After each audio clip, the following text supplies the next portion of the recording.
हाय everyone, Bengaluru based water tech startup Uruvu labs ने अपने pre seed funding round में एक अनडिस्क्लोज्ड अमाउंट जो है रेज कर लिया है। इस राउंड को लीड किया था स्पेशल इन्वेस्ट ने। इसके साथ ही इस फंडिंग राउंड में कई सारे एंजल इन्वेस्टर्स भी शामिल थे, जैसे कि आपके पीटर यूल्स हो गए जो कि इको रिवर कैपिटल से है,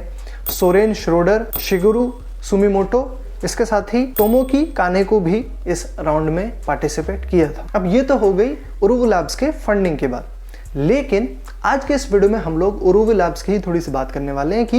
ये नया जो स्टार्टअप है, वाटर टेक स्टार्टअप है, किस तरीके से काम करता है, किसने इसको बनाया, इनका उद्देश्य क्या है, पर्पस क्या है, किस मार्केट को ये लोग टारगेट कर रहे हैं और किस तरीके से जो इंडिया की वाटर स्केर्सिटी की प्रॉब्लम है उसको ये लोग टैकल करने की कोशिश कर रहे हैं। अगर उरुवु लैब्स की ही बात करें तो उरुवु लैब्स की जो शुरुआत है वो 2019 में ही की गई है, मतलब बहुत ही यंग स्टार्टअप है। इसके साथ ही इसको शुरू करने के पीछे 4 लोगों का हाथ है, जिसमें आपके प्रदीप गर्ग, स्वप्निल श्रीवास्तव, वेंकटेश आर और गोविंदा बालाजी इसमें शामिल है। इसके साथ ही उरुवु लैब्स जो है वो इस वक्त पे डेडिकेटेड है, जहां पे वो लोग एक एटमॉस्फेरिक वाटर जनरेटर को बिल्ड कर रहे हैं जो कि 100% रिन्यूएबल एनर्जी के ऊपर रन करता है। अब यहाँ पे सवाल उठता है कि उरुवु का जो एटमॉस्फेरिक वाटर जनरेटर है वो किस तरीके से काम करता है। तो उरुवु का जो इस वक्त पे वर्किंग प्रोटोटाइप है वो सबसे पहले जो एटमॉस्फेयर में एयर होती है उसको खींच के सक करके वो एक चैनल में लेके आता है, उनके एक चेम्बर में लेके आता है, जिसमें कई सारे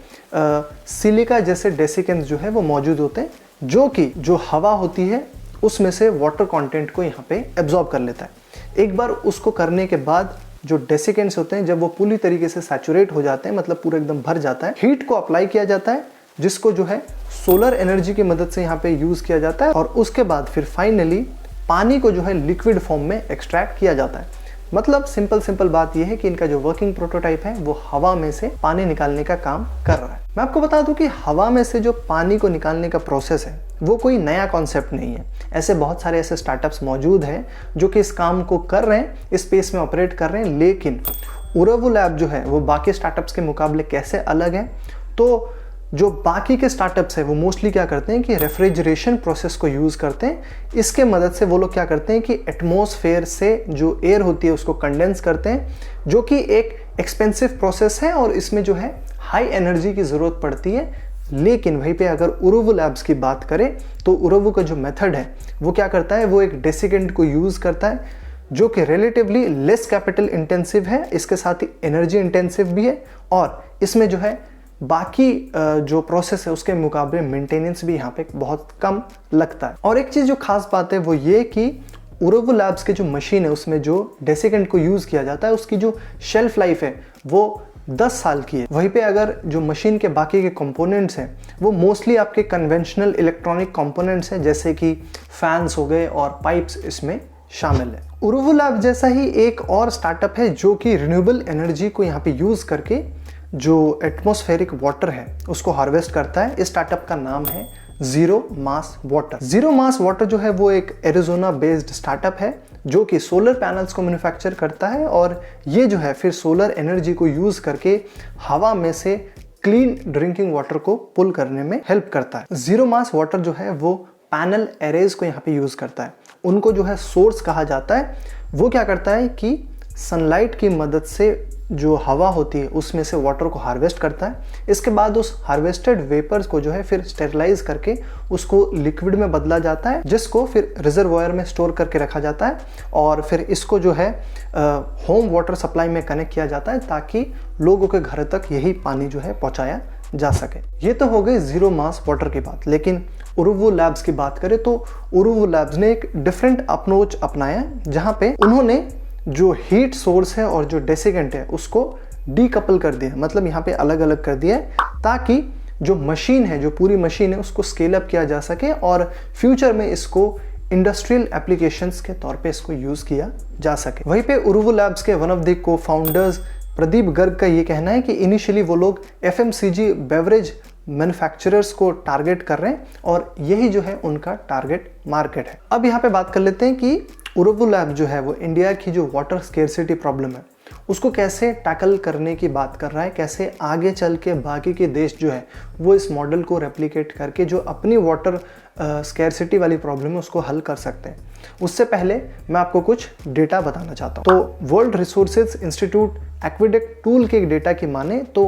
उन्होंने ऐसा रिवील करके बताया है कि अभी 17 देश ऐसे हैं जो कि extremely high levels of baseline water stress को फेस कर रहे हैं, जहां पे इरिगेटेड एग्रीकल्चर, इंडस्ट्रीज और म्यूनिसिपैलिटीज जो है वो 80% से ज्यादा जो अवेलेबल सप्लाई है ऑन एन एवरेज उस पानी को यहाँ पे विड्रॉ करके खुद यूज कर लेते हैं। वहीं पे अब अगर बात करें इंडिया की, तो दिसंबर 2019 में नीति आयोग के द्वारा पब्लिश किए गए एक रिपोर्ट जिसकी टाइटल था कॉम्पोजिट वाटर मैनेजमेंट इंडेक्स, उसमें ये मेंशन किया गया है कि इंडिया जो है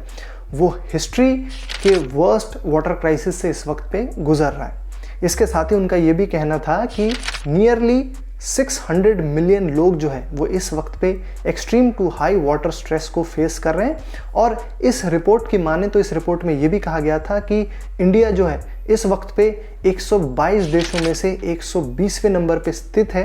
वाटर क्वालिटी इंडेक्स के मामले में। वहीं पे नियरली 70% जो है वो जो पूरे देश का पानी है वो इस वक्त पे कंटामिनेटेड है, मतलब कि जो 70% पानी है वो इस वक्त पे खराब है और लोग जो है उसको यूज़ नहीं कर सकते हैं, जो कि एक बहुत ही ज़्यादा सीरियस प्रॉब्लम है। अब यहाँ पे ये डिस्कस कर लेते हैं कि कैसे उरुवु लैब जो है वो इस प्रॉब्लम को सॉल्व करने की बात कर रहा है। तो अगर आपने सुना हो तो मैंने शुरू में बताया था कि उरुवु लैब जो है वो FMCG बेवरेज मार्केट जो मैन्युफैक्चरर्स हैं उसको यहाँ पे टारगेट कर रहा है। उनका यहाँ पे ये कहना है कि भाई जो मोस्ट पैकेज्ड बेवरेजेस हैं उसका जो सबसे बड़ा कंपोनेंट है वो आपका पानी होता है, जो कि एक अच्छी चीज़ है क्योंकि पानी जो है वो एक चीप रिसोर्स है। लेकिन बेवरेज मैन्युफैक्चरर्स के लिए सबसे बड़ी प्रॉब्लम ये है कि भाई किसी भी प्रोडक्ट के लार्ज क्वांटिटीज़ को यहाँ पे एक जगह से दूसरी जगह पे ट्रांसपोर्ट करना बहुत महंगा पड़ता है, बहुत ही एक्सपेंसिव अफेयर है, क्योंकि उसमें जो है मोस्टली पानी है तो ऑब्वियस सी बात है उसको मिला के बहुत सारा जब क्वांटिटी एक जगह से दूसरी जगह ट्रांसपोर्ट किया जाता है तो कॉस्ट बहुत ज़्यादा लगता है। इसके लिए बेवरेज मैन्युफैक्चरर्स ने इसका क्या सोल्यूशन ढूंढा है? उन्होंने क्या किया है कि भाई एक डिसेंट्रलाइज सप्लाई चेन को यहाँ पे खड़ा कर दिया है, जिसमें वो लोग लार्ज क्वांटिटीज ऑफ कॉन्सेंट्रेट जो है वो शिप कर देते हैं। मतलब अगर मानिए कोका कोला अगर बनाना है तो कोका कोला जो सोल्यूशन है, जो फॉर्मूला है, उसको जो है वो लोग शिप कर देते हैं उस जगह पे जहाँ पे एक्चुअल में उसकी बॉटलिंग प्लांट है, और वहाँ पे फिर वो जो बॉटलिंग प्लांट है पानी मिला के उस जो सोल्यूशन उसको डाइल्यूट करके उसमें कार्बन डाइऑक्साइड वगैरह भर के फिर बॉटल को वो लोग मैन्युफैक्चर करके लोगों तक पहुँचाते हैं। उरुवु लैब्स के को फाउंडर स्वप्निल श्रीवास्तव का ये कहना है कि बहुत बार ऐसा देखा गया है कि जो बॉटलिंग प्लांट्स हैं उनको ऐसे एरियाज़ में सेटअप किया जाता है जहाँ पे ऑलरेडी वो जो एरिया है वो वाटर स्ट्रेस्ड है, जिसके वजह से जो लोकल कम्युनिटीज़ है उनको यहाँ पे बहुत ज़्यादा डिफ़िकल्टीज़ को फेस करने को मिलता है जो कि वहाँ पे रह रही होती है। इसी के वजह से ऐसा बहुत बार देखा गया है कि बॉटलिंग प्लांट्स के ऊपर बहुत सारे लोग प्रोटेस्ट करते हैं और इवेंचुअली फिर कुछ रीजंस की वजह से ऐसा भी बहुत बार देखा गया है कि उनको शट डाउन करना पड़ता है। स्वप्निल का ये कहना है कि यही वो एरिया है जहाँ पे वो एक इम्पैक्ट को क्रिएट करना चाहते हैं अपने कमर्शियल ऑपरेशंस की वजह से। इसके साथ ही उनका ये भी कहना है कि वो नहीं चाहते कि जो वहाँ की लोकल कम्युनिटीज़ हैं उनको जो उनकी ड्रिंकिंग वाटर की राइट्स है, जो वाटर वो अपने एग्रीकल्चरल पर्पसेस के लिए यूज़ करते हैं, उसका जो हक है उनसे छीन लिया जाए, और इसी चीज़ के ऊपर वो लोग जो है काम कर रहे हैं। उरुवु लैब्स जैसी कई सारे जो रिन्यूएबल टेक्नोलॉजी है या फिर इस फील्ड में काम करने वाले स्टार्टअप्स हैं वो इस चीज़ के ऊपर निर्भर नहीं रह सकते कि भाई ये वेट करते रहे फिर कोई जो है एक इनविंसिबल हैंड आए इनको पकड़ के ये बोले कि आइए जी फ्री मार्केट हम आपको प्रोवाइड करवाते हैं, या फिर हम आपको जो है इस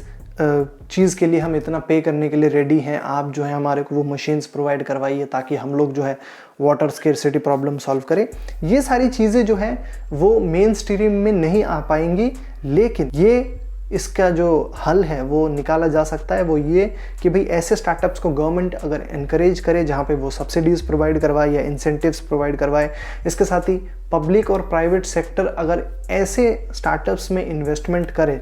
तो ये शॉर्ट ज़रूर है कि भाई आगे चल के ऐसे ही स्टार्टअप्स जो है वो कहीं ना कहीं एक बड़ा इम्पैक्ट क्रिएट कर सकती हैं। बाकी दोस्तों आप लोग ज़रा हमें कमेंट्स बताओ आपको क्या लगता है कि ये जो वाटर टेक स्टार्टअप्स हैं जो कि एक बहुत ही इनोवेटिव आइडिया के साथ आए हैं, आपको लगता है कि आने वाले टाइम में अगर इनको सही से फंडिंग या सही से गवर्नमेंट नर्चर करे तो ये आगे चल के बहुत अच्छे तरीके से जो ये लोग प्रॉब्लम को बता रहे हैं उसको हल किया जा सकता है। आई होप ये जो वीडियो है वो आपको कहीं ना कहीं इन्फॉर्मेटिव लगा होगा, मैंने वैल्यू प्रोवाइड करवाया होगा। प्लीज़ लाइक कीजिएगा, अपने दोस्तों के साथ भी इस वीडियो को जरूर शेयर करना।